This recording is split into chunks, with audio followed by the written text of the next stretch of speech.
The following podcast series was recorded between January and December of 2015.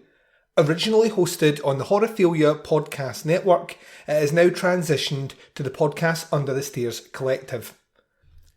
Myself and Andy Blockley would like to extend our gratitude once again to Jason Lloyd at the Horophilia Podcast Network for giving this podcast an opportunity to stay on that network for a couple of years and accumulate hundreds of downloads and great communication with legions of fans.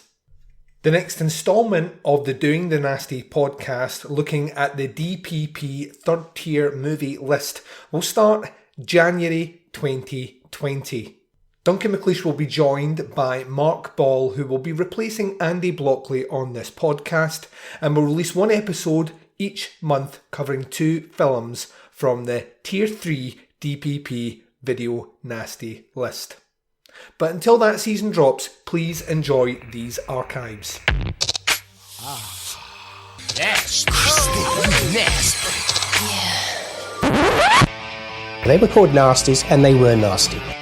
Some of the things that we've seen are so horrific. These films not only affect young people, but I believe they affect adults as well.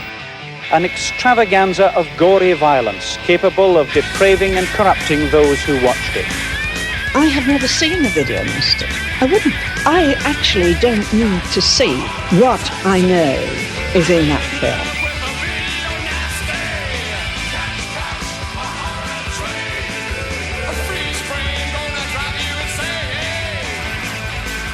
And welcome back to another episode of Doing the Nasty podcast. This is episode 24. I'm one of your hosts, Duncan McLeish, from the podcast Under the Stairs. I'm joined as always by my co-host with the most, Mr. Andy Blockley from the Big Horror and Little podcast. How are you doing, sir? I'm okay, Duncan. It's quite a sad day today. This is the final episode of Doing the Nasty. Well played, sir. Well played, sir. Thanks. Only a handful of listeners will get what that is, but sure it'll make you laugh. That's all that matters. If someone out there is smiling or laughing or cringing while they're listening to it, we've done our job, sir. We've done our job. Then our job is done. Yeah, I'm good, thanks, mate. Ready to kick off this last episode. Yeah, so for those that are listening for the very first time, and going, this show seems like they've got an interesting sense of humour. I can't wait to hear more. Sorry to say that this is actually the final review episode of Doing the Nasty. This is the final 3 movies from the 72 movie list that we started, the prosecuted and non-prosecuted titles. The final 3 from the non-prosecuted list. And it feels like we've been talking about this during the week. Like 72 movies is a lot, right? That's more than one a week. Yeah. If you plan it out, it's not quite one a fortnight, but it's somewhere in between. It's like one every week and a half that we've watched for this show, and it has flown in so fast. It is unbelievable. I can't believe that we're almost in December, which is scary. But the second thing I can't believe is that this show, which, I'll be honest with you, after about episode number 3, when we'd already hit a couple of less than great movies, is a nice way of putting it, I kind of thought this is going to be a slog. This is going to be the longest year podcasting of my life. And it hasn't been that way at all. It has flown in so fast that I can't believe that this is the last 3 movies from the list. Yeah, I mean, it's weird because obviously we planned this out, and I think I said last episode you sent me the schedule, and it was like, fucking hell, we finish about end of November, do we? Yeah. Fuck me, like, and the idea, like, I mean, time goes really fucking quick anyway, doesn't it? But it seemed so long away, and now it's like, fucking hell, it's Christmas in about 3 weeks' time, and here we are, final episode, all 72 films down. Yeah. Which is mad. I mean, I would have never watched the 72 Video Nasties because I just wouldn't have had the motivation to do it. I would have watched a few of them, and I mean, I already had watched a fair few of the popular ones, but I think I would have got to the point where I watched a few of the shit ones and thought, I can't do this.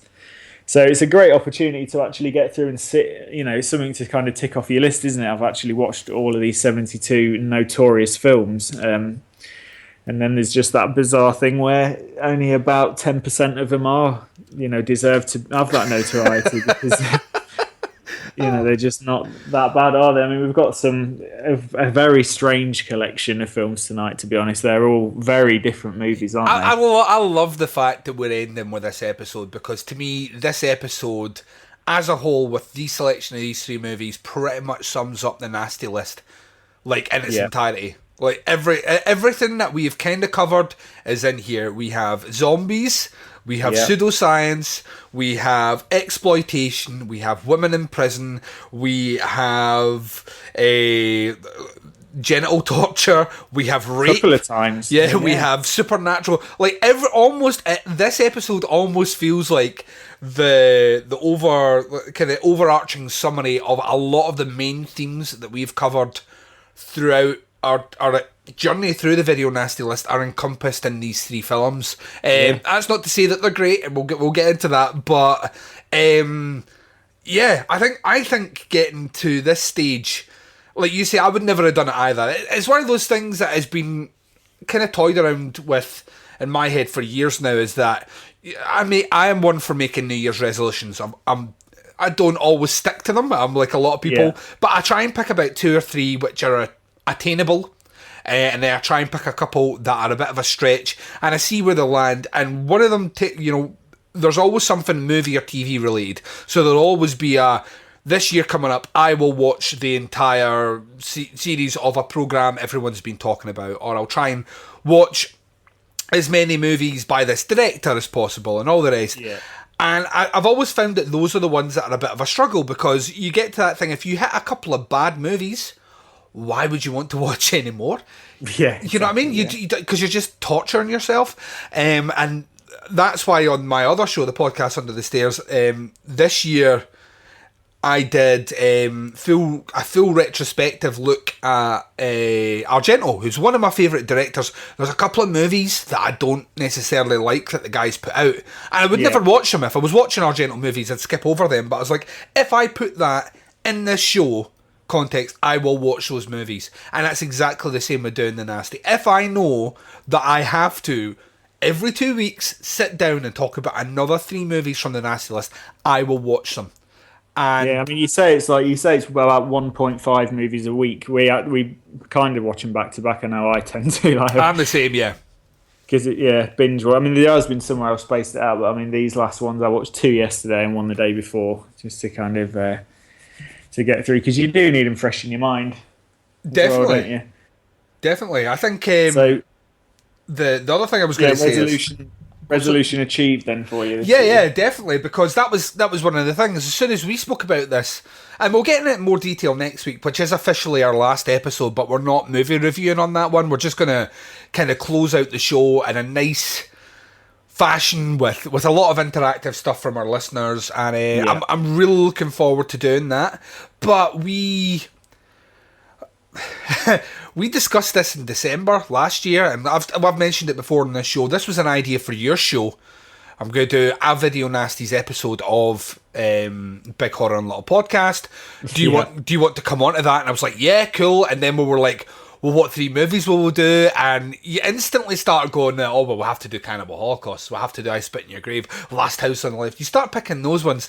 And then from that, just through conversations, this idea of, why not just do a show that covers them all? And I hadn't realised at the time that obviously like Video Nasty podcast that Chris Brown had put out even existed, or there are other shows that have covered like mini kind of runs of Video Nasties.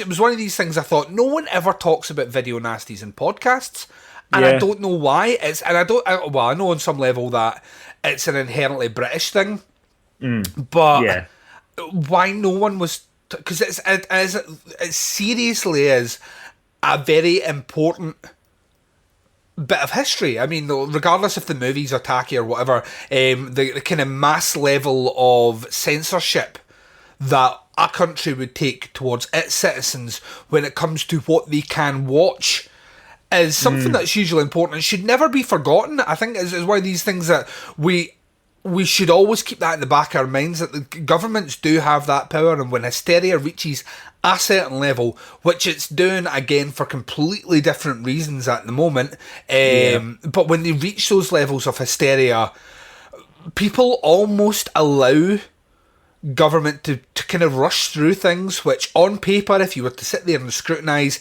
make no fucking sense and are an obstruction to freedom. The freedom isn't it? It is. No one should ever be in the position to tell you what you can and can't watch. Not in a democracy, anyway. Like maybe in a dictatorship or a kind of fascist state or whatever. Yes, I can understand that. I can understand why North Korea has a president who does not allow his people to look out towards other countries and solely keeps the attention on him and puts out fake. I can understand that because that's a level of control. But when you look at the freedoms afforded to people in Western democratic countries, this idea of censorship on this level, I mean, like people are like, it's a couple of movies. 72 movies, ladies and gentlemen. 72 fucking movies over the space of a couple of years banned. And not because they were watched all the way through. The bits were taken from each of the films, put in a propaganda video which was aimed to shock and aimed to appall people that do not watch that cinema, and then given to them out of context. Of course it would. The documentary, the Video Nasties, the documentary that we get a lot of our information from, that basically opens with literally the worst, most gory, horrendous bits from all 72 films, all strung together in about a 2-minute clip. Yeah. And it looks brutal. But when you watch a lot of that stuff in the context of the movie, it's really piss poor. But that's a fantastic 2 or 3 minute snip of just all the fucking gore from every film. It's worth getting the Video Nasties thing and having a good look at that documentary because it is brilliant. Yeah. And I think that's what actually brought to my attention the fact that it was an actual list. I think when I was a kid, I just thought a Video Nasty was the name given to a film that I wasn't allowed to watch, because it was too gory or too violent. And I just thought that was it was just a nickname given to those types of movies. I didn't realise it was an actual list until kind of only probably a few years ago. And and it is amazing, that they actually, they compiled this list. And some of the stuff you can understand back, in the day. I mean, we'll just reiterate as well, if we've got any new listeners, that we don't agree with censorship at all. Obviously, you've just said that, it is a complete oppression and, it's taking away people's freedom to tell them what they can and can't watch. But there's a few films where you can understand why they caused a bit of a fuss. But most of them, it's laughable why some of them made the list. But you do kind of see these weird discrepancies in law, and it will just be one of those things in history. I was reading about a crime at work the other day, and it was basically a woman who had having a neighbourly dispute, and her neighbour came into her garden and she said, "If you don't get out of my garden, I'm going to wet you with my hose pipe." The woman wouldn't come out of her garden, wouldn't leave her garden, so she wet her through with a hose pipe, and she ended up getting a 12-month conditional discharge. Basically went to magistrate's court and got found guilty. Fucking hell. Of common assault. And technically that is a common assault. Spitting at someone is a common assault, but what kind of blew my mind with that is you've got 3 people there that needs to get through before that can count as a guilty conviction. And bear in mind, if this woman has a DBS, or what used to be called a CRB check, that common assault guilty charge will literally be on her file until her 100th birthday. Yeah. And what's insane is that the officer had to think that was serious enough. They then have to consult with a Crown Prosecution Service lawyer who basically take the facts and decide whether it's worth taking this further and actually going to court. And then you've got a magistrate's judge who actually goes, guilty, and gives you... So, that's 3 people who aren't fucking thinking straight, but just by an unfortunate series of events that, all they had to do was get a different CPS lawyer on the phone or a different magistrate that day, and nothing would have happened with that. And I think that's a bit like with this. It should never have happened, but by, some weird, bizarre, bunch of circumstances, this list got created. And it is just fucking laughable when you look at some of these films as to why people were getting so het up about these films that are badly made, badly acted, the effects are terrible. But here we are. Well, if anything, it gave us an opportunity to do this show. So I would like to think that someone in advance went, one day there'll be this format called time. there'll be a format called podcasting, and we need to bring together two podcasters from the same area. When I say area, I'm meaning the world. We need to bring them together, and we need to create a show that looks at the ridiculousness of what we're doing right now, and that's what we did, ladies and gentlemen. And like I say, the next show, which will be episode number 25, the final episode we're doing, we are going to be very interactive with that. I've already started posting some stuff on our Facebook group page, but we'll go back and I'll mention more about that at the end of the show. Andy, what have you been up to, sir? It feels like I've not spoken to you in a while. Yeah, it does actually, yeah. I've been to a couple of gigs. Rock City in Nottingham. I went to see Clutch on Tuesday. Oh, I love Clutch. Went to see Stereophonics on Friday. Both fucking brilliant. I had my tattoo finished yesterday, so I've got a sore arm today. I can't wait to see a photo. Yeah, I'll send you some, yeah. I've got my, it's a Japanese demon, which is finished now, so I'm really pleased with. And I watched a film which would have been on the Nasties list had it probably, had the Nasties list been around today. A film called The Treatment. Ah, yes. Now, I got this for my birthday. Actually, my best friend got me it for my birthday, along with Peaky Blinders and fucking all this stuff. Like, see, I found out, like, you're part of this now, Blockley. I found out that when I don't watch a TV show that other people are watching, they tell me to watch, and I'm like, I'll get around to it. People get impatient and then buy me it. What's happened again, has it? Yeah, well, Peaky Blinders is one of those shows that my friend's like, you need to watch this, and he's been throwing keywords out there. It's like Tom Hardy's in it, Cillian Murphy's in it, and I'm like, I'll get around to it. So he bought me it, and I arrived. The same with This Is England, which you got me for my birthday this year, and it arrived in. The first thing I read on it was that Sam Neill's in it. And I'm like, okay, why didn't you just tell me Sam Neill was in it? And he's like, what do you mean? I was like, had you told me Sam Neill was in it, I would have watched it. And Peaky Blinders.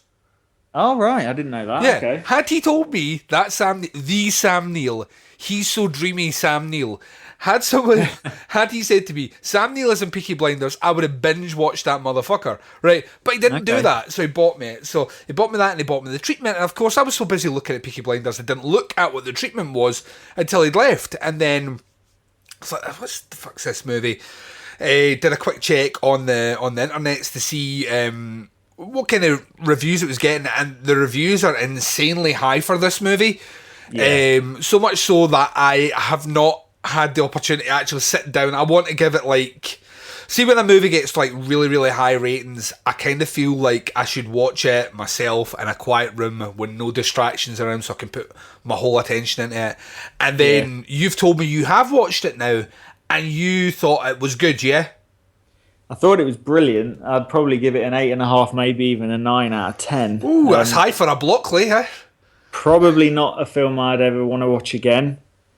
The subject matter is up there with, it's kind of pretty much the worst subject matter. It's child pornography, child rape. Really? And it's weird because what they do, which is interesting, it's not a graphic film particularly, but when they do show you stuff, you kind of go, wow, they fucking went there, did they? Holy shit. Like, when you see the video of the girl being killed in True Detective. Yes. And the rest of True Detective isn't particularly gory, is it? But there's that one kind of snippet where you almost get to see the person watching the film, and you see a little shadow of the film. You get to see a tiny bit. Well, like obviously I kind of work in sort of child protection, and they have, they basically, when they find child porn, it's graded from a level of 1 to 5. 1 being just like a kid fully clothed in a provocative pose or something, or maybe in just his underwear. Uh-huh. And level 5 is basically full-on child rape and bestiality sort of thing. And it shows you a clip of what would be a level 5 video. which kind of made me think, fuck me. I don't even know how they got the kid to do that. I don't even know how they got to explain to the kid, you need to pull this face because you're in a lot of pain. You know, it really shows you the kid's face as he's being arse raped. Fucking hell, man. It's like, wow.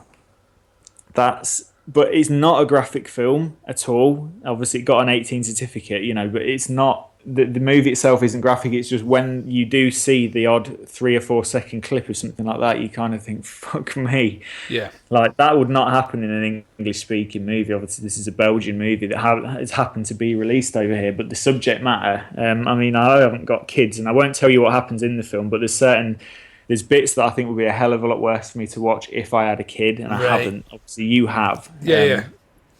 So I'd be interested to see what you think. But as far as you know, a detective on the trail of a serial killer sort of thing goes, it's fucking brilliant. It really is a fucking awesome movie.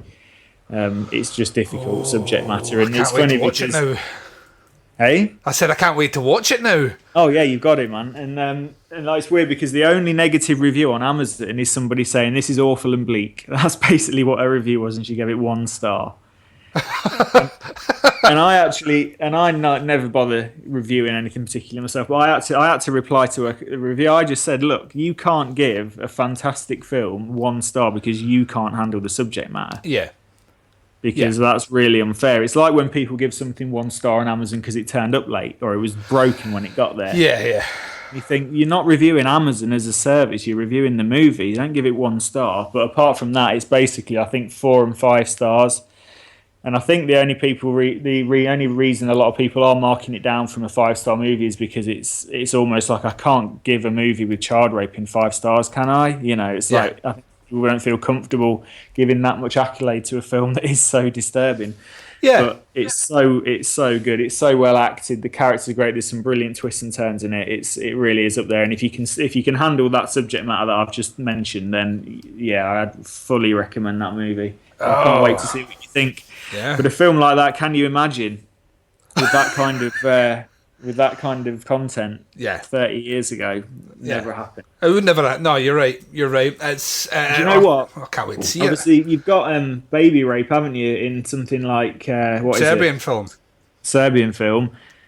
It's nothing. Serbian film's almost like a fucking comedy because of the way it's done. This is this is how you show, because you've always said, haven't you? It's what you don't see. This was my issue. Was like Serbian film was hyped up so much as being this, one of the most graphic, worst films you've ever seen. And I watched it, and it's so over the top, and it shows you absolutely everything, and it's not particularly, those effects aren't particularly well done. So at that point you're just like, in the treatment as well, like the stuff you do see is bad, the stuff you don't see and that you just hear about is actually even worse. Yeah.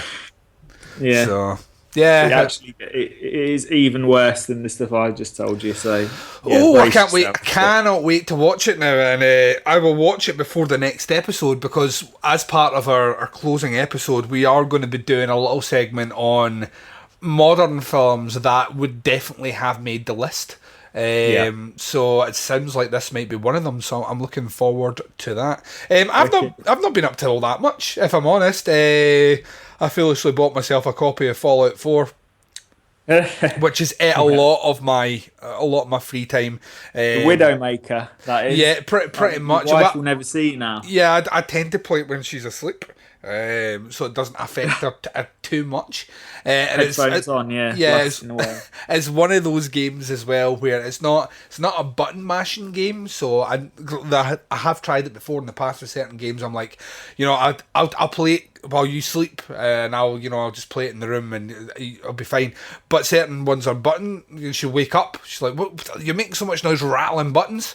Fallout's not like that. You could be walking in that game for an hour and not come across anyone, which is my sort of game. That's how I like to live my life, Andy. Is all the tension and that. So out with that. Been checking out. Obviously, been buying some Christmas presents. Some Blu-rays have arrived as well, and just kind of getting in the zone for Christmas now. Like you said, we're at the time of recording, we're 3 weeks, 5 days away from Christmas. So not that long. And when our next episode drops 3 days later, I will be in Lanzarote. Ooh, you going away for Christmas? Yeah, on the 17th, and at the minute it's 25 degrees over there, and I can't imagine it getting that much colder in the next 3 weeks. So hopefully not. Hopefully it'll still be in the 20s when I get there. Oh, I just got a message from someone that I work with while we were recording this intro. He lives about a half an hour drive away from me, and the snow is coming down quite heavy where he is. So yeah, my Christmas tree goes up today. So if it wants to snow, it can snow. I don't care. Yeah, I think ours is going up in the week. The only thing actually I'm worried about, and it hadn't crossed my mind until you just said that, is that the airport gets snowed on and we can't take off. Oh, you'll get it. Yeah, in 2010, when the country was battered with the worst snow it had in like a century, a whole 3 inches. Yeah, in England maybe. So up here it was actually up to my knees. Like, was it? Yeah. Well, when I say bad snow, I mean bad snow. Yeah, but you need to explain this because this is hilarious. I was just going to say, obviously we've probably got some Canadian listeners and stuff where like a foot of snow is just like a little shower of rain over here. Like, if we get half an inch of snow, the fucking country grinds to a halt. Yeah. It's unbelievable, isn't it? Yeah, you would think as well, the UK don't know what to do. You would think in the UK as well, we would be used to a bit of snow, but apparently no. Everyone just is like, nah, can't do it. Nah, not happening. Absolutely fucking hilarious. Literally, like, shops closed, schools closed, and there's just a pattering of snow on the ground. Yep. It's unreal. And there's car accidents because people just don't know how to drive in the snow. It's fucking mental. Yeah, it's really strange. But in 2010 we got like really bad snow up here. Anyway, we did, and it was up to about knee height. And me and my wife were booked to go away to Prague, and we were so lucky. The first day that it stopped snowing was the day we were flying out, so they managed to clear the runway and we managed to get out there. We arrived in Prague, which was also getting similar snowstorms. You wouldn't fucking know it. Everything had been cleaned. There was everyone pulls in together. Shop cleaners were cleaning life finds a way, as Jeff Goldblum says from Jurassic Park. But yeah, it's just fucking crazy, man, honestly. So yeah, you'll get out to Lanzarote. Yeah, hope so. You'll get out. Right, so final 3 movies from the list. We are going to be covering on this episode The Witch Who Came from the Sea from 1976. We're going to be covering Woman Behind Bars from 1975, and then finishing it off with Zombie Creeping Flesh from 1980.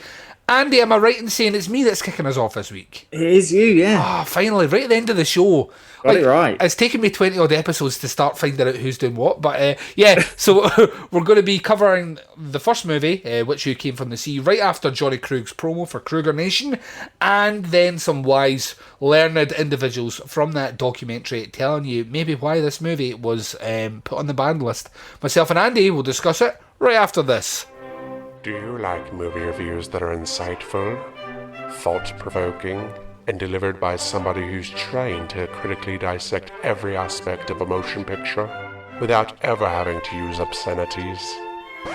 Then you've got the wrong show. Kruger Nation Horror Podcast is ready to feed your slasher movie and exploitation needs. There'll be more blood, expletives, and titties than you can shake your grandma's beetle flaps at. Visit www.KrugerNation.com. The Witch Who Came from the Sea. What can I say about this film? It's a strange coalescence of art house, of exploitation, of trippiness, and of simply indescribable point. I have no idea the reason why this film was made, but I'm glad it was made. Its main star is a woman called Millie Perkins, who plays Molly. Millie Perkins appeared in the 1959 Diary of Anne Frank, which was nominated for 11 Oscars, and it won 3 Oscars. And so I think her appearance in this is particularly interesting because she is also playing another kind of victim. However, like Anne Frank, she's a resourceful victim. The film has a lot of quite intense scenes. Also, the video cover uses the words incest and castration, which immediately bring out warning bells. The scene of castration, however, we don't see in depth, but the way that we find out that Millie has become a killer of men is a flashback scene right at the end where her very large, very hairy, very brutal father is on top of her, and it's possibly one of the most explicit incest scenes I have ever seen. However, I wouldn't say that it was exploitative. It simply seems to be quite harrowing without being titillating, which is something that the BBFC said they presumed that scenes of violence and sex were often titillating when they should be harrowing. Find out what's happening in the real world. See it in black and white.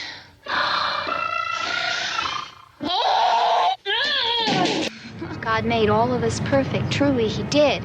How close do you want to be to the woman in your life? Well, you don't know if it's true or not unless it's on television. Why was Grandpa lost at sea? I don't know. Because he was perfect. Too good to live on land. And welcome back. So you have just heard that little intro for our first movie review, which is The Witch Who Came from the Sea from 1976, directed by Matt Cimber, I think that's how you pronounce that. The writer's Robert Tom. The movie has some people in it. I'm not going to go too much into that. IMDb says the synopsis for this movie is quite short and sweet here. A disturbed woman is haunted by memories of childhood abuse, which culminates in a murder spree.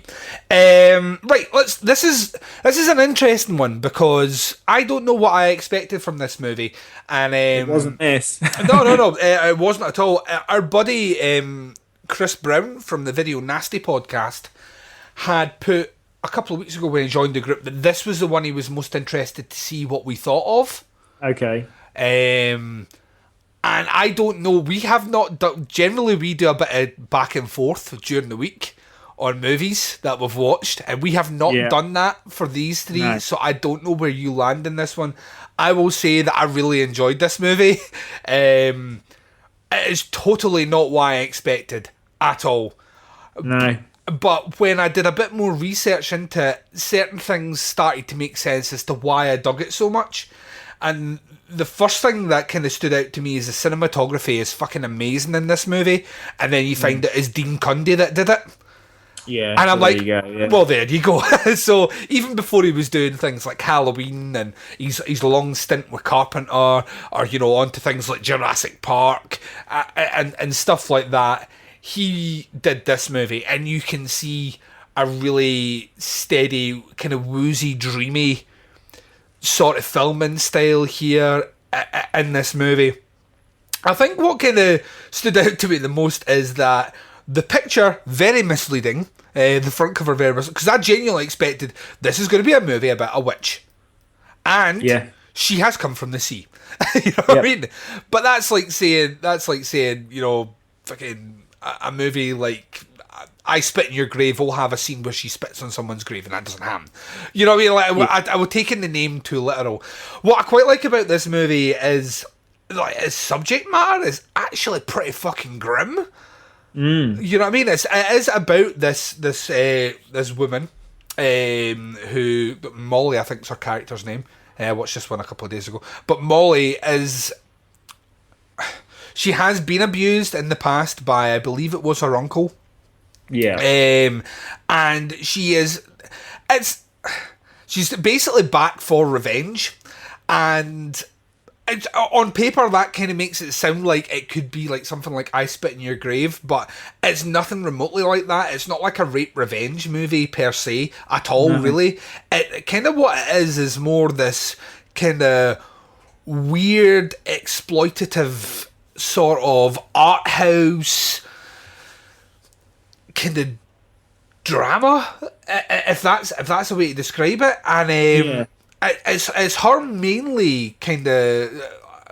It kind of follows her wreaking revenge without graphically showing you anything, really.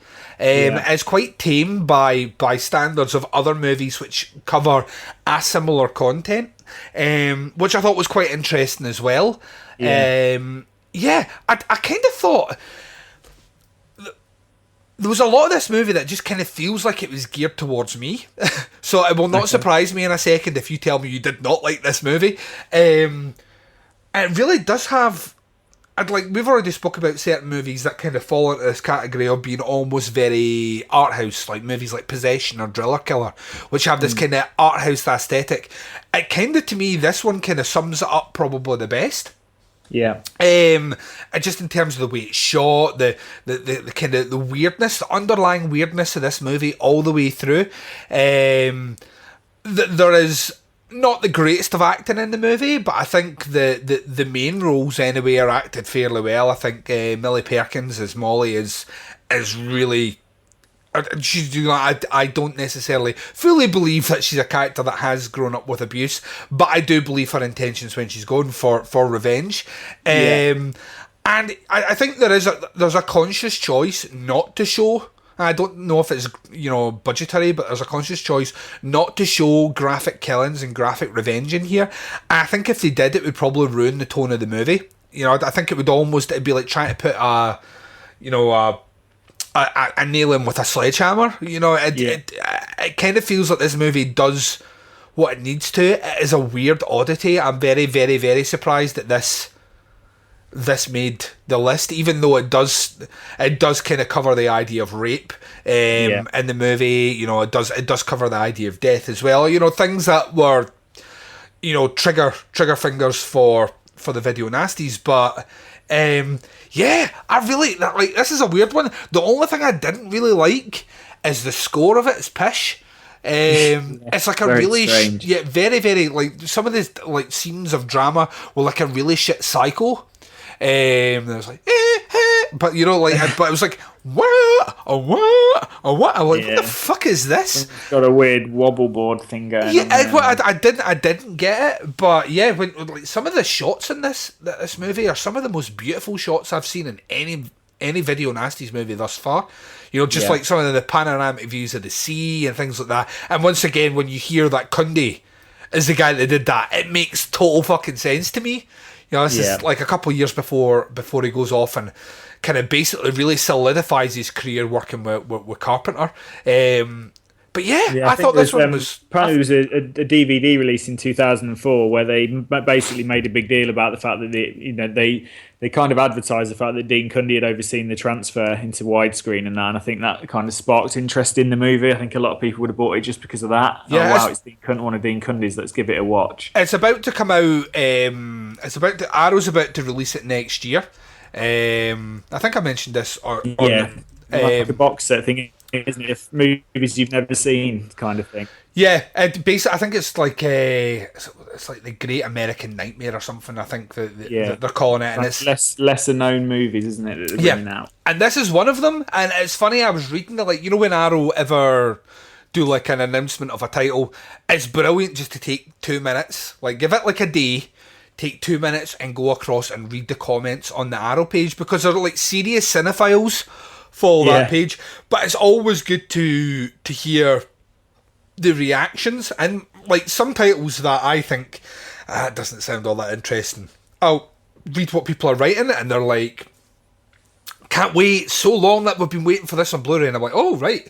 And then there's other ones that release something, they're finally releasing the Black Cat, I can't wait to see this, and you go and read it and people are like, terrible Fulci movie, why would they release it, release other Fulci movies that are of higher quality, and I'm like, all right, fuck. And of all the movies that are in that original box set, and I really should have done my research here, I've forgotten what the titles are, but of all those movies that kind of were announced there, the one that people seemed least interested in was The Witch That Came From the Sea. Everyone seems interested in the other ones, which has given me food for thought either way, Andy. Either I'm going to love the entire box set because the other two titles are going to be better than a movie that I now really like.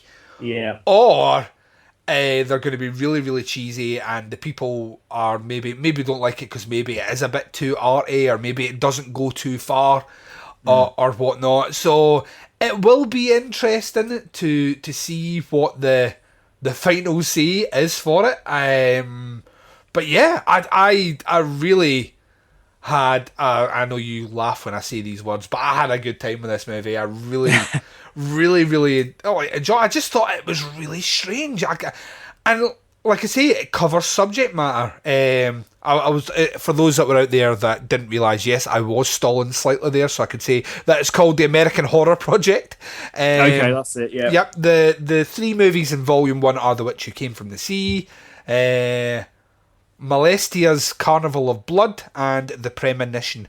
So yeah, right? I've spoken a lot here. This is where you tell me I'm totally wrong. Why did I do it? You're a prick, Duncan. Right at the end, you're still going on about movies aren't good. What did you think of The Witch Who Came from the Sea? Okay, Andy? right. I didn't like the movie, but what I did appreciate was the way they handled the subject matter of the child's sexual abuse. Yeah. And obviously the woman's sort of, subsequent descent into madness almost as a result, when she becomes an adult. Because I think what a lot of films get wrong when they talk about, when they kind of show victims of sexual abuse, it shows people who have never, they never go on to, have a sex life, and they go on to, they hate men and all this. Whereas the reality of it is that a lot of the times when people are sexually abused as children, it pushes them the other way, and they become incredibly promiscuous.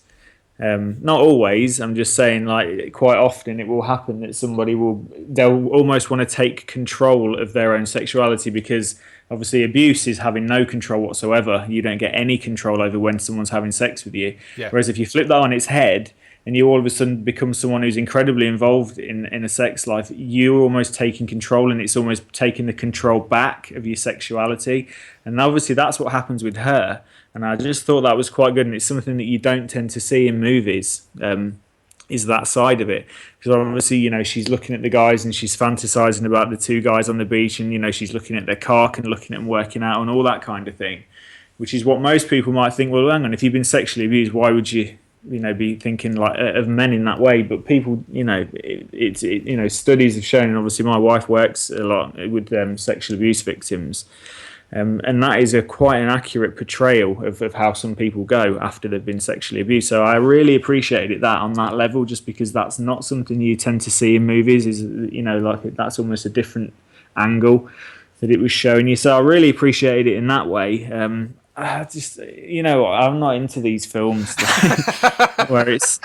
I did think that actually. I was like about 15 minutes into this movie, I'd already kind of resigned myself to the fact that Andy's not going to like this movie. No, but I didn't mind it. I mean, I thought it was good, because at first you kind of don't know, is she killing these people? Is it a fantasy? Because it will go into this big scene where it kind of reinforces my point, what I was saying about people wanting to take control in the bedroom, to feel like they're in control in a sexual situation. And she does that. She's got these 2 guys that she ties up, and obviously, she's obviously, it's this weird fantasy she's got of these football players, and you kind of think, that because their deaths appear on the news. Yeah. But the way we see it in the film is that she does this thing where she has this fantasy with them and then ends up killing them. But then she's having a flashback, because we were watching it and Rach was kind of in and out of the room, and she said, "What's going on here?" Then I said, "I don't think this is happening. I think this is like a fantasy. I'm not sure." But then the guys turn up dead, so it's almost like this American Psycho thing where you don't really know if she's killing them or not. Do you know what I mean? And that kind of, it's not that I don't mind that. I just I almost find it a little bit tedious. But I mean, as far as films on the Nasties list go, it's not a bad one. Like you say, it's shot really well. It's acted pretty well, and the subject matter, I think, is quite brave and really well handled. I can just take it or leave it. I wasn't that impressed with the film other than those aspects of it. I don't really know what else to say. It's not at all what I was expecting. So it was almost a pleasant surprise, because I was expecting a really bad, almost supernatural thing where, I don't know, maybe like a mermaid or something gets washed up on the shore and it's like some kind of curse, which might have sounded good if it was done in the 80s by Stuart Gordon, but done in 1976 or whenever this was done, this is probably not going to be that good. So when it wasn't some kind of wannabe, film about, supernatural film about a witch, I kind of thought, okay, it's just a different tact, because she gets obsessed, doesn't she, with these tattoos, and she has this tattoo of a mermaid and stuff. So, and she's like, and it's set by the sea, so I can kind of see where the name of the movie came from. And obviously the front cover of her, kind of with the wild hair and the snake around her, that is almost just sort of a manifestation of her taking her power back and taking her revenge on these men. So that makes sense as well. So in that respect, I wasn't disappointed, because I thought, okay, and it was a watchable film. It's probably just not something I'd ever watch again, but you can understand the subject matter as to why. I mean, there are castrations in it, aren't there? Because, some obviously, which is sexual torture, which kind of puts it up there with some of the worst stuff that you do get to see in the Nasties. So fair play to it for that. I don't think it's ever got a release in the UK.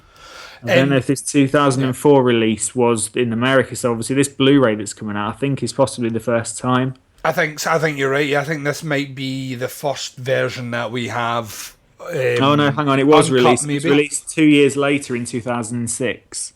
Oh right, as uncut. Apparently, with a runtime of 87:43.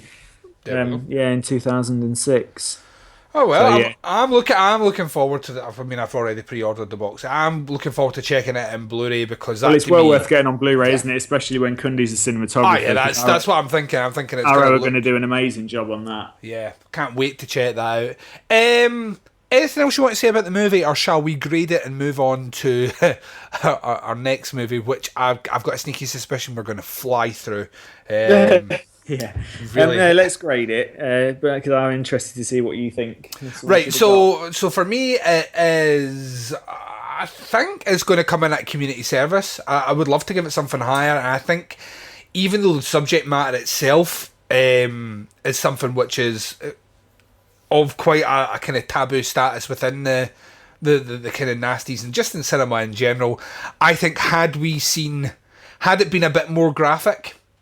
Had we had a bit more, almost on some level, if it had been a bit more violence and a bit more on-screen stuff, even though I'm an advocate of keep it off-screen and you film the reactions, I think it would probably land higher. I think community service feels like a fair enough grade from me. Definitely shouldn't have been on the list, though, on the original list or on this list either. What about yourself?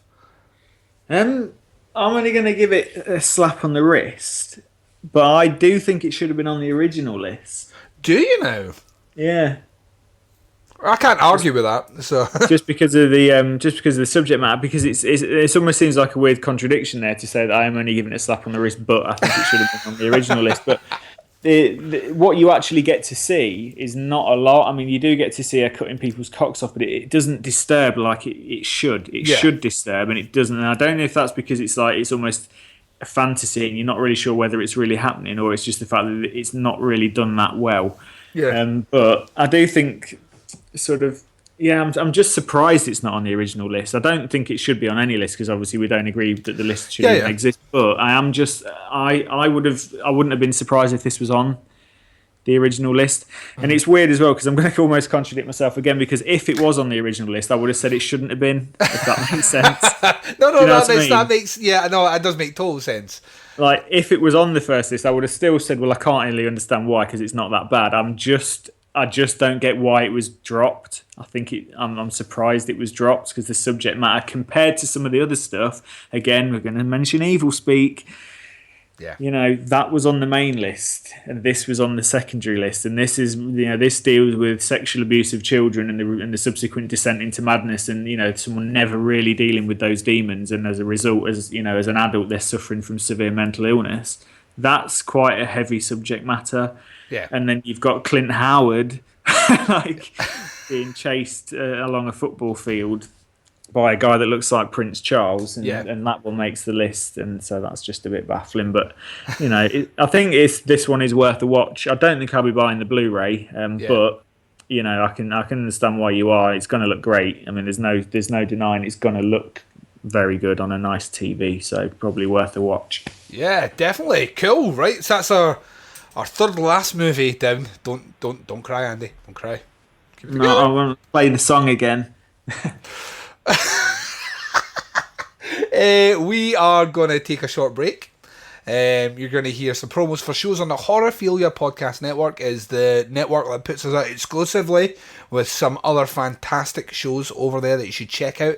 Going to hear those learned folks telling us why our good buddy Franco, Jesus Franco. This is another movie by the great man that made the list. This is the final movie that obviously made the list. Andy's going to lead us through this review of the rather head-scratching Women Behind Bars. We're going to discuss that movie right after this.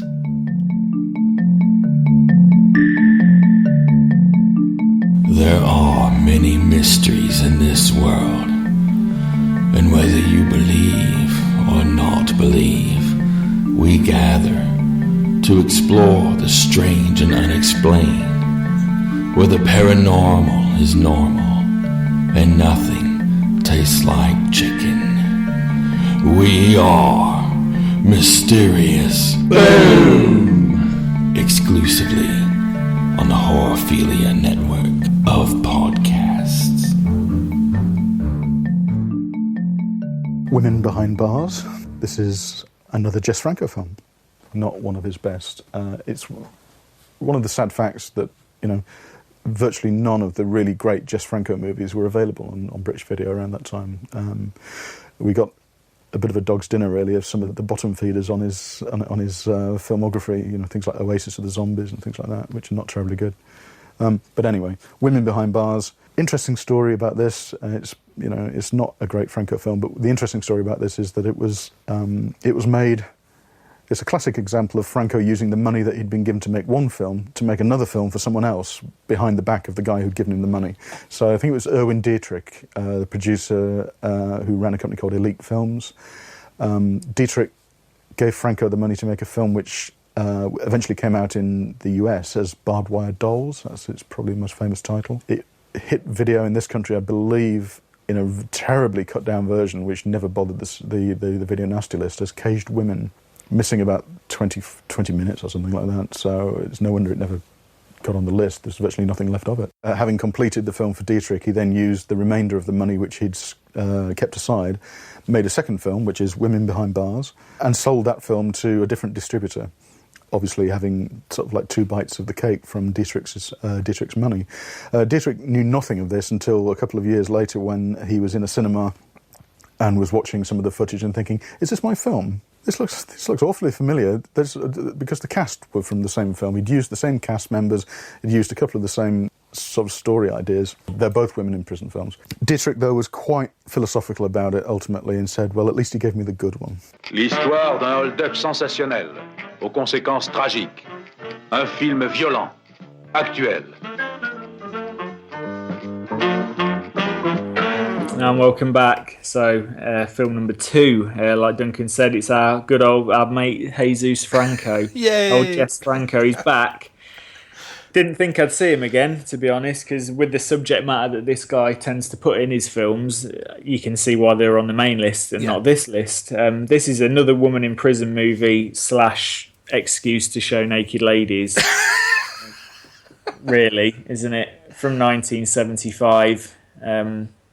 This is Women Behind Bars, which is probably the most, obviously these are called WIP films, WIP, Women in Prison, and Woman Behind Bars is kind of the most, a name that most sort of appropriately fits, those style of films. It's Women Behind Bars. You get, it does what it says on the tin pretty much.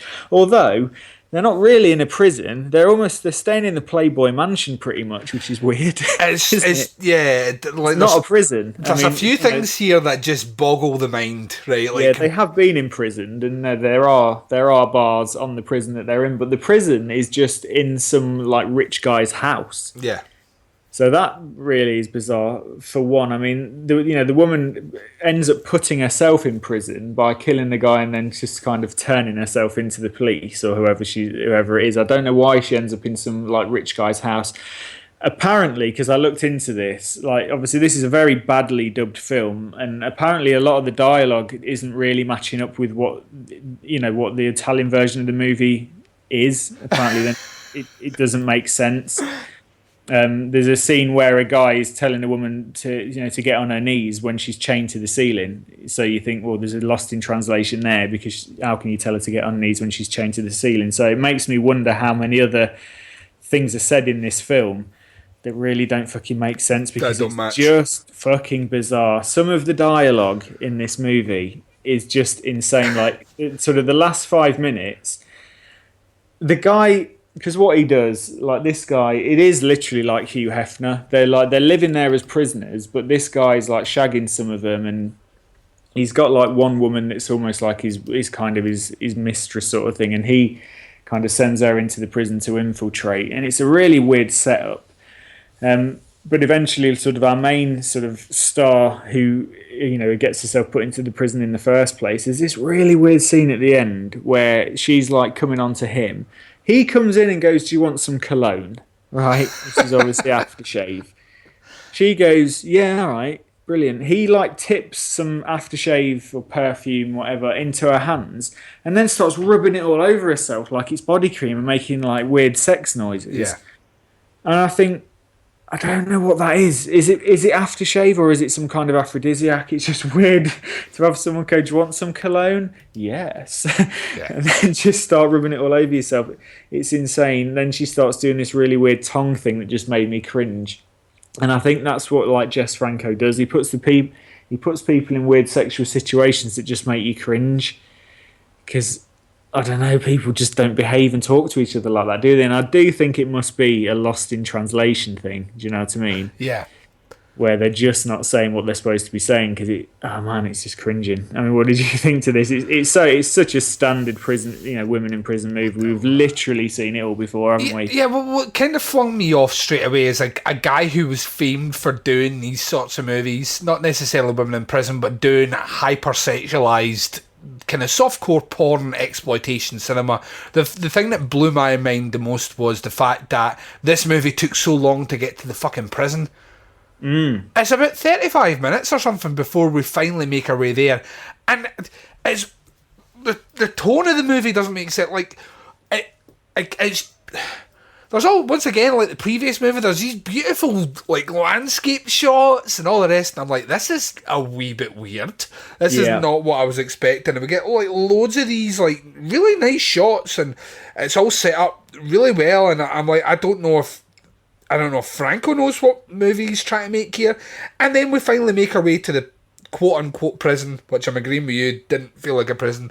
And then it kind of falls into the sort of movie I would have expected before. Movies like these, you don't need a convoluted excuse to get your women in prison. You know what I mean? They tend to be in prison for ridiculous reasons anyway. And they can already be there when the film starts. Yeah. You don't need to see how they got there. They can just be there. It's to try and maximise the amount of titillation you can get from a movie. Yeah. Like, generally. And this one kind of feels like it kind of falters at the start. Not that I'm saying that's what I want to see, but I'm just saying it feels quite weird that when you have a running time in a movie of about an hour and 20 minutes tops. Oh, God, it's short. Yeah, that we spend more than half of it trying to get to the prison. Once we get there, it's very much what you expect from that. You know, there's kind of like that kind of weird lesbianism that obviously happens when you have women in a prison. You know, that sort of stuff definitely happens. But the fact that we have like basically like electro torture in this prison like blows my fucking mind, because that comes out of left field. You just don't fucking expect that. Not in this stage of the game either, when we're not on the prosecuted anymore. That exactly. Yeah, very much so. There are previous movies we've covered in the kind of Nazi exploitation, sexploitation sort of thing, where, you know, there was like genital mutilation through like diodes and, you know, ripping off pubes and stuff. Yeah, which you were sitting there going, right, we can maybe see why this made the list. Then to watch this one and see that happen, you're kind of like, right, well, this seems tonally weird for this side of the nasty list. Yeah. The dialogue is horrible. Andy, I know you're saying it's some of the worst of it. It's fucking horrible. And to me, it gives this idea that they just don't give a fuck about that aspect. Yeah. Get the tits on the screen, we'll give it to someone else, they'll put some dialogue over it. I'd be surprised if Franco oversaw any of that at all. But the weird thing is, though, is that obviously the actors that are doing the dubbing, they are English actors. So why didn't someone go, do you really want me to say this? Because this is weird. I suppose by that point, like, especially in that time frame, there was probably a lot of work for hire voice actors. Yeah, you're not going to argue with the director, are you? You're just going to get it done. Doing a lot of Italian cinema at this time, and some of the dialogue in Italian cinema at the best of time doesn't necessarily make sense. So maybe it's just show up, get the job done, go home, clock in, clock out, so to speak. It was a head scratcher for me. I think it's probably like some of those like landscape shots in that were very, very pretty and kind of made me forget what sort of movie I was watching, and then we got quite late into the game, we finally got the movie I was expecting, and then by that point I didn't want to see that movie. Yeah. It was really, to me it felt like a strange entry from Franco, a strange entry on the Nasties non-prosecuted list, and just a weird movie in general. I don't know what he was aiming for with this movie at all, because I know he's done women in prison films before that have been far more exploitative and far more titillating than this. So I don't know what's going on with this movie at all, really, if I'm honest. Certainly when we get in there, it definitely ticks off some of what you're expecting to see. The kind of violence against women angle in prison and all that definitely kicks into gear. It's not the most graphic we've seen by any stretch of the imagination. There were still some scenes where I was like, all right, well, fuck, right, I wasn't expecting that. But yeah, I don't know. To me, it's tonally a very strange movie. It is. I mean, they're trying to make it quite nasty. I mean, there's like a whipping scene, but when, it's so unconvincing because when the whip's hitting the woman, it's not leaving any mark. But then the camera will then cut away as the whip's coming down and show you a close-up of blood being sort of left on the skin. But that's obviously not the same body that we're seeing because when it goes back to that body, there's no blood on it. And then it will zoom in again. So it's almost like the gore was edited in afterwards in post, which is fucking odd. I mean, the worst bit is the, literally electrodes on the fanny lips and being electrocuted. Yeah. And that is pretty brutal. Oh, but God, then there's the weird thing. Hey? I said, yeah, of course. yeah. Rather brutal. But then there's like the weird thing where you're not really sure if she's enjoying it or not as well, because it's almost like the pain noises go to almost sexual pleasure noises. So it's almost a bit confusing. I suppose it's a bit like that thing with Straw Dogs where she's like being raped, but then she starts to enjoy it. And obviously that's very strange. For someone watching something it confuses you. It's that as a viewer, and I don't know if that was a deliberate thing, or that was just badly written or badly acted. But yeah, I mean that's pretty nasty, and that's why it's very, very surprising that it's on the secondary list. Yeah. Because I don't really know what sets this apart from other women in prison films where there's also like genital torture and stuff. I don't know why. I don't know what it was about this one that made them decide not to prosecute. Because it's although this is tame and we've seen worse stuff, a scene like that, surely that puts it straight onto the main list, doesn't it? I don't really understand, but we're never going to understand what was going on in the minds of these people. But at this stage, definitely not. In this stage, it's just fucking weird. But this was, like you said, I mean, it takes half an hour to get to the prison. Obviously, we can't really show the main amount of nudity until we've got there. So I'm surprised it took him so long because that's all really Jess Franco wants to do. He's just show naked ladies in any excuse in any situation. That's what he does. Do you think that guy would have had a career at all if he was born in the age of internet porn? Well, absolutely not. He'd just be sitting at home wanking. That's what I think as well. I think a lot of it is almost on some level it's a bit of a shame that like exploitation has been castrated by the fact that anyone can sit down at a computer and type in boobies and get like a photo, like get like a plethora of racks. You can pretty much get porn on YouTube. Oh, pretty! Oh, yeah, definitely. So even if your parents have got parental controls on your computer, there are ways around it. The internet now is literally fucking awash. I mean, like obviously we use torrent sites, Yeah. And you can click onto movies and it shows you all the latest movies that have been added that day. You can click onto music. And if you click onto porn, there's literally hundreds of new videos uploaded on a daily basis. I don't understand. It's fucking like staggering. Yeah, you ever done you must have been in the same scenario as me. You've downloaded a movie, you've really been looking forward to it, you've opened the file and it's porn. And my dad downloaded American Hustle, right? And he downloaded American Hustle XXX. And he didn't realise. My dad's 69. I don't think stuff like that was around when he was our age. And what he does, he'll download a film and then he'll open it and like skip 5-10 minutes in just to make sure it's like, you know, the lip sync's right on it and it's in the proper language, because sometimes you download a torrent and it's in Spanish, or you know, the lip sync's well out, so you have to download a different one. So he obviously downloaded it, double clicked on it just to open it and have a quick look, skipped 5 minutes in, and I think it was just straight into the cocksucking. So it's so funny. That was hilarious. When I went round, he went, I downloaded American Hustle, didn't I, the other day? I went, oh yeah, is that any good? He went, not the one I downloaded. I wasn't expecting that. He went, they show you everything. I went, yeah, they do, yeah. He went, no, literally though. He went, no, Andy, everything. I went, yes, I know. That's what happens, yeah. That's modern porn. It leaves nothing to the imagination. There is no imagination. It's cold hard facts. It's not Emmanuel. You know, it's literally like you're watching like a fucking biology video. Yeah. It's like you want David Attenborough in the background. It's that fucking clinical. You know what I mean? So, yeah, hilarious. But yeah, like you say, going back to the point you were making, yeah, a film like, you know, films to titillate, there's no demand for that anymore, because you can literally log on and be looking at hardcore porn within 5 seconds, can't you, online? Yeah, it's a weird thing, like looking back to see like how like guys like this just made a career of putting out 3 or 4 movies a year, which are basically an excuse to shoot softcore porn. Yes. It's so strange. Where do you come in with your grading for Women Behind Bars?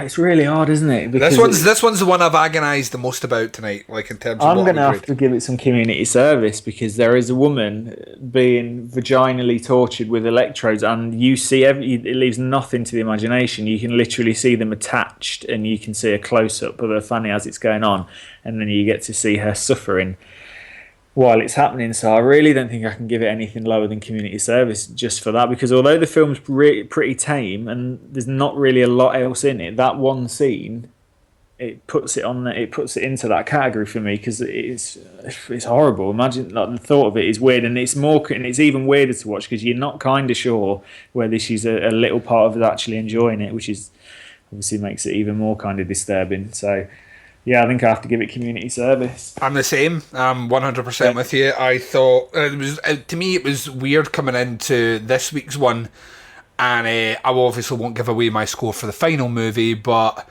as it stands just now, I would give community service to 2 of these movies.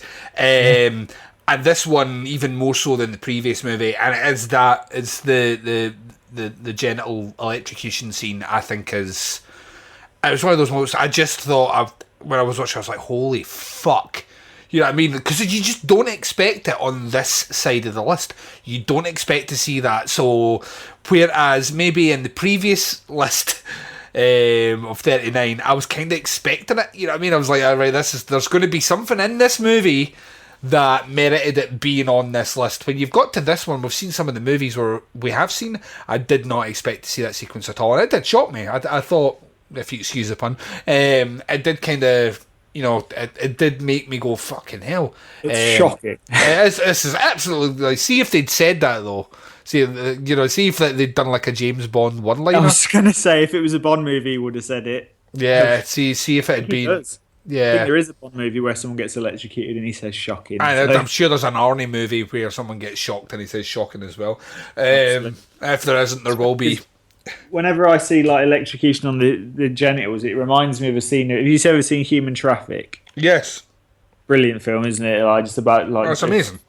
Basically, drug culture weekend in Cardiff. Very realistic as well. For, you know, that it's just one of them films. It's one of them films when I watched it the first time, because it comes after Trainspotting by about 3 years. Mm-hmm. I couldn't enjoy the film because I was expecting something horrendous to happen. Yeah. I was expecting it to be one of them morality tales about drugs, and it isn't a morality tale. It's just basically following a group of people that take ecstasy and coke on the weekend and have a fucking great time, which is pretty realistic. You know, It's very, very fucking rare that something goes wrong when people are taking those kind of party drugs. So I can now watch that film again and really enjoy it for what it is. But at the time, I was constantly thinking this is going to be one of them morality tales where one of them is going to die at the end, and obviously it doesn't, because people, fucking don't. You're more likely to choke on a lettuce leaf. Hang on a sec. Amazing Knight Rider. Really unprofessional. I'll keep it that, and you've got Knight Rider as your theme song. Like, yeah, that's my dad ringing. That'll be my dad ringing. He's probably downloaded some more porn. So yeah, I mean, it's that thing, isn't it? Like, you're more likely to choke on a lettuce leaf than you are of dying of taking an ecstasy tablet. So it's just a cool film. I really enjoy it. But there's a scene where he's basically off his tits in the back of a taxi on his way to meet his mates. He's taking some speed or something, and he's talking to the taxi driver about how much he fucking hates Peter Andre and how he'd fucking like to kill Peter Andre. But I wouldn't kill him first, right? I'd fucking torture him. He's like, electrodes on the testicles, wire coat hanger down the Jap side, really fucking hurt the geezer. and it just reminds me of that, like electrodes on the testicles, and it is just brutal. So yeah, we've got to give it community service for that. And I do think it should have been on the original list. The same. For the same reason. Yeah, I think you're right. Yeah, whether we could have argued the pros and cons, and very similar to your previous one. Yeah, it should have been on that original list. I probably would have argued on the original list it shouldn't have been on there, though. You know what I mean? I still would have said it shouldn't have been on there, but it should. It's on the wrong list basically. Definitely. Yeah. Yeah. Oh well, there we go. That's our second movie down. Actually, we spoke about that movie longer than I was expecting. So there you go. Yeah. It's amazing what a vagina being shocked will do to a conversation, Andy. I know, it really ramps it up. Yeah. Right, so we're going to take our final break for our movie reviews. We've got one more movie review to go of this Nasties list. And we're closing out in classic fucking what the fuck am I watching style. We are going to be reviewing... I can't wait. This one's brilliant. I can't wait to talk about this one. Yeah, this one's fucking all over the place. It is a little movie which was known over here as Zombie Creeping Flesh from 1980. There's going to be more promos coming up. There is going to be some more educated people talking about the movie. Myself and Andy discussing the movie right after this. Hello, have you ever heard of MSK 3000? Yeah, well, we ain't them. But we are movie fans who like to drink and talk shit about our favorite movies. So join me, your host Nudie, along with my co-host Jake the Snake, and special guest stars as we dissect our favorite, or maybe not so favorite movies, on the NFW podcast, otherwise known as No Fucking Way. You can catch us on Heartophilia, and also at NFW_podcast on Twitter, or NFWpodcast@yahoo.com.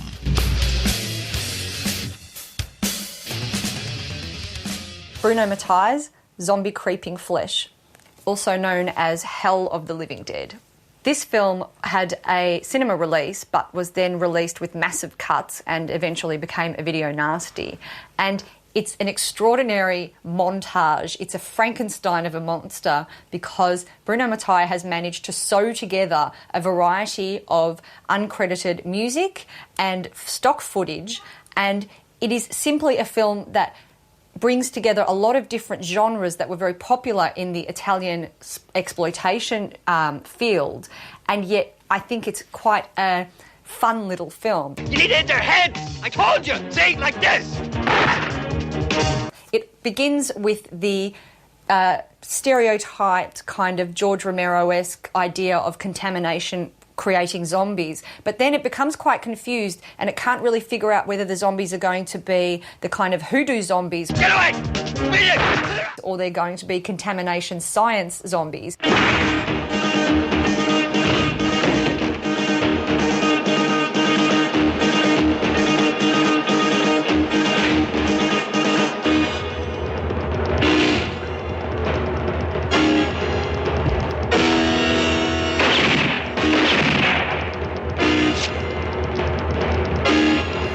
And welcome back to the very final movie review of Doing the Nasty. This is Zombie Creeping Flesh, aka Virus, aka Hell of the Living Dead from 1980, directed by Bruno Mattei, or as he went in this movie under the name Vincent Dawn, which makes him sound like some sort of weird fucking strip club owner.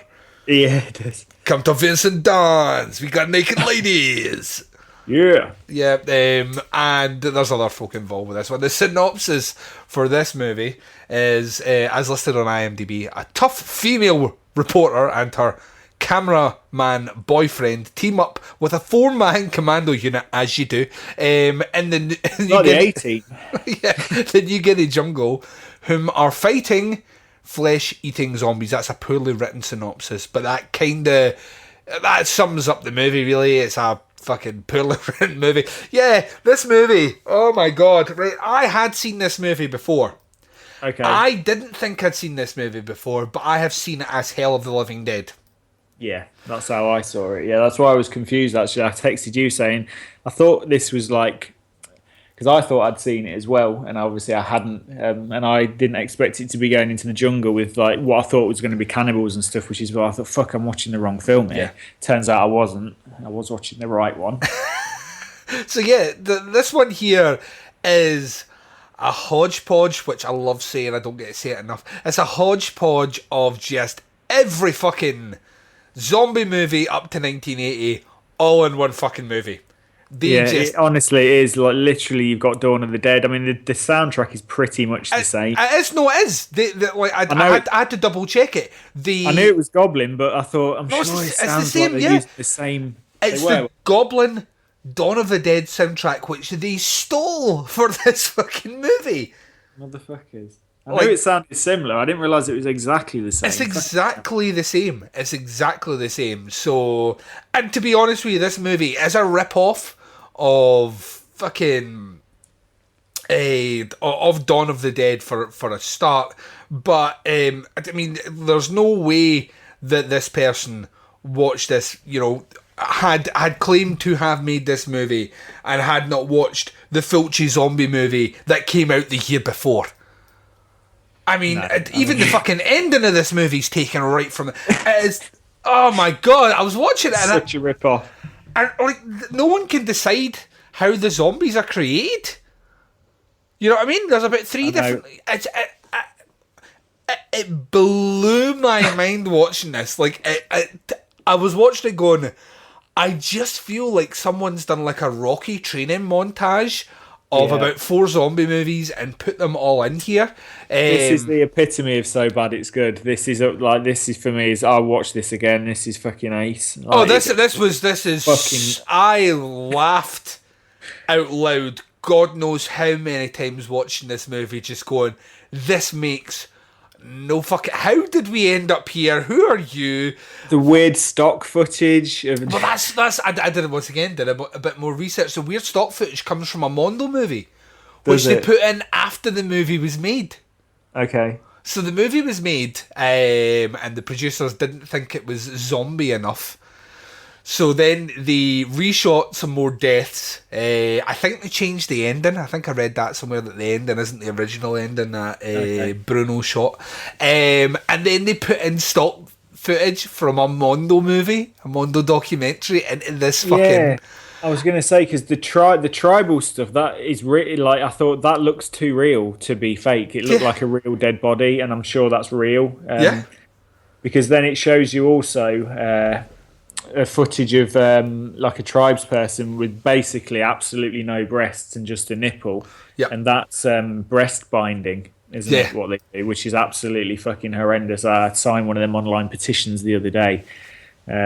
Something they do in some of these tribes where they literally just pulverize the breast tissue by smashing it with rocks and tying rope around it and stuff, just literally so the females have got no breasts. It's fucking absolutely horrendous, just torture.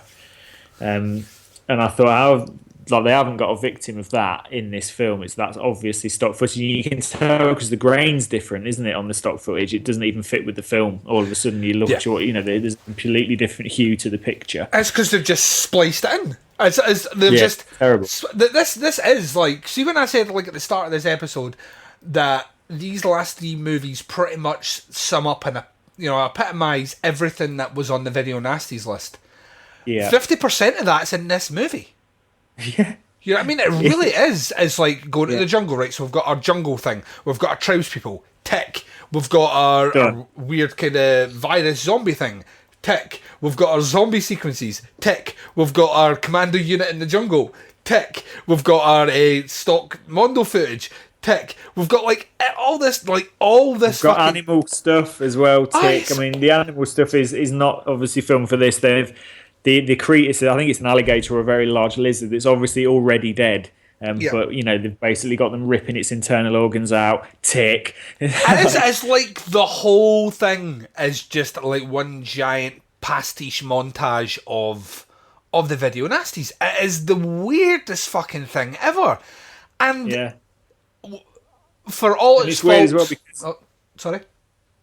I was going to say, in movies, nobody's really supposed to know what a zombie is, but I've never known a group of people have such a lack of comprehension for what's going on.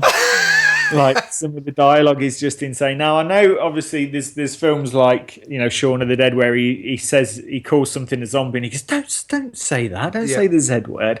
So it's almost like they're self-aware that zombies are a thing, but in a film like this... It's weird, she goes, oh, they're monsters or something. No, they're people. What do you mean they're monsters or something? They're obviously people, you twat. That's another thing as well. The zombie makeup and the way the zombies act in this is some of the worst shit I've ever seen. It's fucking hilarious. It's absolutely hilarious. They've just got greasy green face paint on because obviously in Dawn of the Dead, right, they've just put a green hue over the zombies. That's basically all they do for a lot of the zombie effects is they are just green. But it kind of works because it looks like the skin has turned green. In this, there's a shine to it. So it's obviously face makeup. They've actually got shiny faces. Yeah. And it's like, fucking hell, give them a bit of powder or something. It's terrible. Fuck me. And the zombies as well. They walk around like regular people, but only their arms have got rigor mortis. Yeah. Did you notice that? And they look like they should have been in a Thriller video. Literally, their arms are locked at 90 degrees and their fingers are locked, splayed out, almost like they're doing a robot dance. But the rest of them is just kind of limbering around. It was fucking. I don't know who was giving the zombies direction. It was mental. Oh fuck me! And some of the stuff as well, one soldier told his mates right at the beginning, you need to shoot them in the head.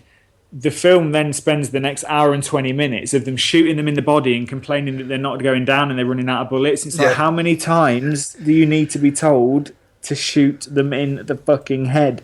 Because he'll tell them again, shoot them in the head, and 10 minutes later they're shooting them in the body going, fuck it, we're running out of bullets, guys. I'm running out of bullets. Right, we'll shoot them in the fucking head then. It was insane. It was I was shouting at the screen, in the head, and I'd even towards the end of the film, in sort of the last 10 minutes, they're still going for body shots. They literally can't get their head around it. I was cracking up. Oh god, it's the weirdest Absolutely. thing. But can I just say though? Weird as well. I was going to say. Can I just say though, if there was ever a movie to close out our last movie, this is one of the most entertaining ones I've seen. Just entertainingly bad. The dubbing in this movie is horrific.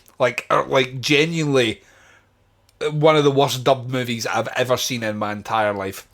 It is fucking. And again, it makes me think surely some of the stuff isn't what they're meant to be saying. There's a scene where they're talking about going into the jungle, and the woman goes, "Even in a tank, you'd be risking your life driving into this jungle."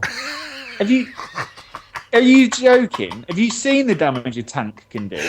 What do you mean, even in a tank, you'd be... Fuck off. People drive down... have you ever seen that thing where that bloke just went mental in a tank and just started driving down the street and they literally couldn't do anything about it? Yeah, there's nothing you can do. He's in a tank. They stopped it. Yeah. And the only reason they stopped him at the end is because the central reservation bit that splits the middle of the motorway, he tried to cross that, and like the massive wedge of concrete gets stuck between the two tire tracks, so he's almost like seesawing over the side, and he basically then got stuck on the central reservation and couldn't get off it, and that's how they stopped. That's basically how his kind of reign of terror came to an end. If you're in a tank, you could fucking drive the 100-mile length of that jungle, and as long as you didn't come across deep water, you would be absolutely fine. So I think that makes no sense. And I just think, why did she say that? Why didn't? Because these are army guys she's saying that to, and then they should have gone, sorry, love, like you've been in a tank. Yeah, it's like, the only thing that's a killing machine. Yeah, the only thing that's stopping that tank is a bigger tank. Or if it runs out of petrol, that's it. Yeah. Like, oh God. Yeah. Just there was a brilliant bit where she like tries to ingratiate herself into the tribe, and he basically dresses her like Frank Sidebottom. Just puts a giant paper mache head on her. So that freaking and like it's weird, like the special effects as well. Like when because at some point they do go, oh yeah, headshot, and it's weird, like because it keeps flip flopping. Like they'll do headshots for a couple of minutes, and then in the next scene they're back to body shots and forgetting that it's the headshots. But when they do the headshots, the special effect is just the camera zoomed right in on the zombie's face, so literally it fills the full screen. A tiny bit of blood just like gets thrown onto their skin, and then the head just drops out of shot, like just like a trapdoor's open, and that's the effect they use when a headshot happens. But then later on in the film, like the headshots are brilliant, where the head literally explodes and like the face like fucking like caves in and all that sort of thing. And then we go back to the weird headshot, tiny bit of blood dropping out through a trapdoor bit, and it's like, what? I had read that there was additional shots, like additional special effects and zombie deaths had been added later. So it would not surprise it wouldn't surprise me if some of the better ones were the ones that were added in later, or vice versa. Yeah. Like some of the really bad ones were the ones that were added, and that's why you get like some in some bits and some in the other. So it's a weird. What were you going to say, Andy? You were going to throw I was going to say, I don't know if I was watching an uncut version or a cut version, because there's a minute where like this guy is literally surrounded by zombies because they're all like taking the piss out of him, and he goes, right, fucking stay here, I'm going to go and sort this out. And he kind of deliberately surrounds himself with zombies almost to prove a point that he can take them all out. So he puts himself in like harm's way of these zombies. And then the next minute, it just clips, like, it just changes shot to some birds, like stock footage of some birds diving for fish. And then the next minute, he's back in the truck completely unscathed. And I was like, what the fuck? Was that in your one? Yeah, I didn't see anything. No, I didn't get to see anything. I did think it was... The thing is, though, I did think it was kind of weird, but I just chalked it up to poor filmmaking. Yeah, but that's literally a cutscene. Like, you can't show a guy surrounded by about 7 zombies, then show me some birds fishing, and then he's back in the truck going, all right, guys. Like it never... It's so fucking weird. Just made no sense at all. I mean, there was a pretty cool scene of like a dead old woman with a cat in her stomach. Yeah, I don't get that. Fucking weird. I felt a bit sorry for the cat because it didn't look happy. But yeah, I thought that was kind of strange and cool. And then there's like an epic bowling ball fucking kill at the end, where it's basically this guy like shoves his hand into the woman's mouth and then pokes his fingers out her eyes like he's using her as a human bowling ball, and that was fucking awesome. Yeah, oh definitely. It wasn't a very good effect. It wasn't a great effect, but the idea behind it was like really cool. Good. That's straight out of Day of the Dead, isn't it? Of course. Straight out of Day of the Dead. Of course. Except in Day of the Dead, his fingers go in the eye sockets. In this one, it goes in through the mouth and the eyes come out. Instead, it's just they've done the same shot, just the other way around. Fucking hell, yeah! It's such a Dawn of the Dead. It doesn't make any sense.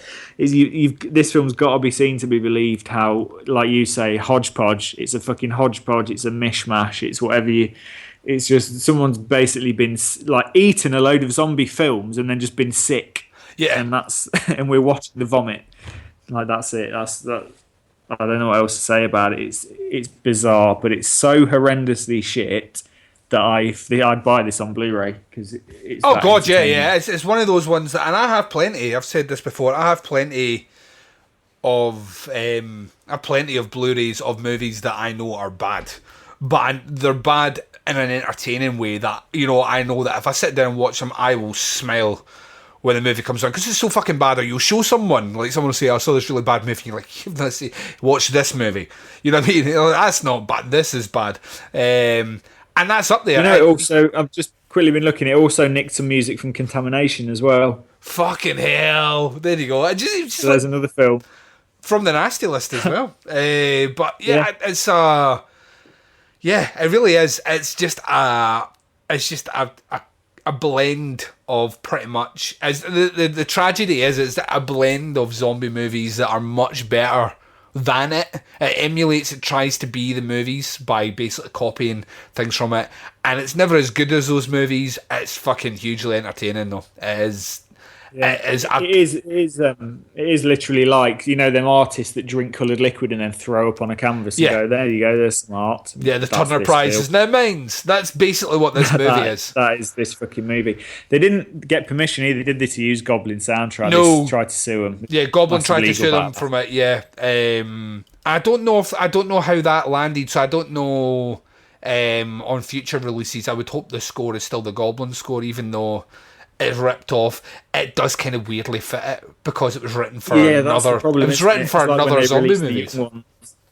Yeah, there was some of the music in the young ones that they didn't have the rights for, and they had to remove it, and it's just not the same episode anymore. And you're so used to watching it. So yeah, if they release it on Blu-ray and change the score, that'd be fucking annoying, but and also pretty understandable. Oh my God, there we are, Andy. Jesus, what a film! What a fucking film to end on. Yeah, what best way to finish the Nasties list. In terms of my grade for it, I'm slapping it on the wrist, Andy. I can only slap it on the wrist, and that's for some of the gore, and that's about it. Yeah. And it definitely did not need to be on the list. What about yourself? I want to give it more, but I can't. It's just shit. Yeah, oh fuck, slap on the wrist. Yeah, no, it shouldn't have been on either list. It's just terrible. It's just hilarious because it literally, like, a lot of the films that are on the list, this is the one it's nicked it from, and then it's also gone a bit upmarket and go, well, Dawn of the Dead is one of the best zombie films of all time. Let's have some soldiers in it, and let's nick Goblin's soundtrack. But no, it's like, yeah, good try, guys, but it's pretty shit. But this is the epitome of one of them films that's so bad it's good. It is fucking awful, but I highly recommend it. Agreed. Right, we are taking our very final break of this show. When we return, we are closing it out right after this. Banana Laser is filmed in front of a live studio audience. Hey, Wazelle, I think we should record a new ad for Banana Laser. Great idea, Dave. We should say that Banana Laser Horror Podcast is hosted by us and Alex. What? I heard my name. I think we should talk about the retrospectives. They've been a pretty big hit. Fucking Friday the 13th, Saw, Halloween retrospective. Yeah, man, I've heard people listen to that Halloween retrospective every October like it's tradition. Yeah, you don't say. Well, I shouldn't be surprised. I do too. You listen to your own podcast? Yeah, our shit is that damn good. Yeah, man, we should also say in the ad we hope to introduce horror fans to something new, whether it's a movie they haven't heard of, or look at other films in a new way. Yeah, we could talk about our walking through the 80s specials we did when we covered the 80s movies. We could talk about rolling through the 70s. We could talk about you doing mushrooms. Yeah, we can. Are you writing this down? Writing? What are you two talking about? Yeah, and the ad should say all the technical stuff too, like you can find our show and its full archive on horrorphilly.com, iTunes, Stitcher, YouTube. Is there anything else? I don't think so. I think that's... Oh, hold on. We could talk about Banana Bites, because no one else does it. It's the in-between-isodes. Yeah, all about horror news, releases, and of course with our witty opinions and observations. Ugh. Yeah, shit. Perfect, man. I think that should do it. This new ad for Banana Laser is gonna be awesome. Oh, that's what you guys are talking about. Can I be on it? No. Banana Laser wins every time. Okay, welcome back after the break. So there you go. That's the 3 final films from the non-prosecuted list, and that basically brings us to a close. All 72 films. That's not the end, though. We have got one more episode. Obviously, we are going to come back in 2 weeks' time, and we're just going to we're just going to chat about what we liked, what we didn't like, what we really, agree should have been on the list, and what really fucking shouldn't have been on the list. And you know what we're going to talk about in that one. And how we're going to come up again. We're just going to basically just shoot the shit for an hour or so about this whole kind of experience. I think I'm probably going to, obviously we haven't got any more films to watch for next week, for next episode, but I am going to sit and watch through the Video Nasties documentaries again, because I haven't seen the second one, but I do own that one now. It's watch good. The first one again. Have a good sit through the second one, just to sort of hopefully bring you some more trivia as well for next time. And then we're doing questions from listeners as well, are you saying? Because I'm not really on Facebook at the minute, but you've posted up, have you? I will be. I'll be posting when this episode goes live. I'll post up and I'll give you'll have about 10 days to submit questions. Cool. And I'm gonna put out there, Andy, because I kind of feel that this is the sort of show that can do that. You can ask us absolutely fucking anything. Yeah, if you want to ask us about nasty related. Yeah, anything you want at all, ask us, and we will answer honestly. Unless you are trying to trap us in some way of an admission of guilt to a crime, in which case I will probably do it anyway. Not that I'm a criminal, but Andy, he's a crime lord. But a bit of a shifty character. Shifty, he's a geezer. A rock and roller, as Guy Ritchie would try and have us all think. I think we'll do some of that as well. Like Andy said, it'll be about an hour episode. We'll kind of touch on various different conversations to do with what we've covered in the last 24 episodes and 72 movie reviews, and at the same time answer some of your questions and bring the show to its natural final conclusion. I'd just like to say, and I will be saying this a lot on the next show, but thanks again to everyone who has checked out this show, downloaded it. We did manage to make the list of top downloaded episodes again for the previous month, and that is thanks to you guys out there checking out this show. Totally. Yeah, thank you very much for all the support. I know that certain listeners will be... I was chatting to our good buddy Andy Clark last night, who congratulated us for making it to the end. Did note, however, that he is not sad that he will now have a couple of weeks where he's not having to watch 3 nasty movies. And I was like, I hear you, sir. I hear you. As much as I'm going to miss it, the idea of sitting down to watch movies, which I know in all likelihood are not going to be great, is not something I'm going to miss too much of. So, yeah. But thanks, Jeff, as well, for getting us not only a copy of a film that we just couldn't find anywhere, but there always seem to be pretty decent copies that he gets us as well, quite high, decent amount of megabytes, so they're pretty good quality. And obviously Witch from the Sea was one we just could not find anywhere, and Jeff sorted us out. So cheers for that. It's about the 5th or 6th time he's done that now. I think, this show would not have... We would not have been able to do this show without Jeff, because we legitimately could not find certain titles at all. And when it comes to that stage, it comes down to, the whole point of the show is doing reviews of all 72. So it comes down to how do we track down copies of certain movies. And through the usual channels we couldn't. Jeff, however, with his pact with Satan, managed to track down, I think in total it's been about 6 or 7 movies that he's managed to get us for the show. And that has been hugely helpful, and we wouldn't have been able to do it without him. Cool. Oh, right. I think, Andy, that we take our leave just now. We go and pour ourselves a tall drink or something. Relax. It is after midday, so it is acceptable now. In Scotland, anything after 9 a.m. is acceptable. So I thought it was 7 in Scotland. It's 9. It is after 7. I was just trying to make us sound a bit more cultured by saying 9. We're going to take our leave of you listeners, and we'll return in 2 weeks' time for the very final episode of Doing the Nasty. Until then, Andy, would you like to say goodbye to our listeners, please? Yeah, thank you very much for sticking with us, listeners. Come back one more time in 2 weeks' time. Thank you. Bye. Bye. Nasty. They were called Nasties, and they were nasty. Some of the things that we've seen are so horrific. These films not only affect young people, but I believe they affect adults as well. An extravaganza of gory violence capable of depraving and corrupting those who watched it. I have never seen a video nasty. I wouldn't. I actually don't need to see what I know is in that film.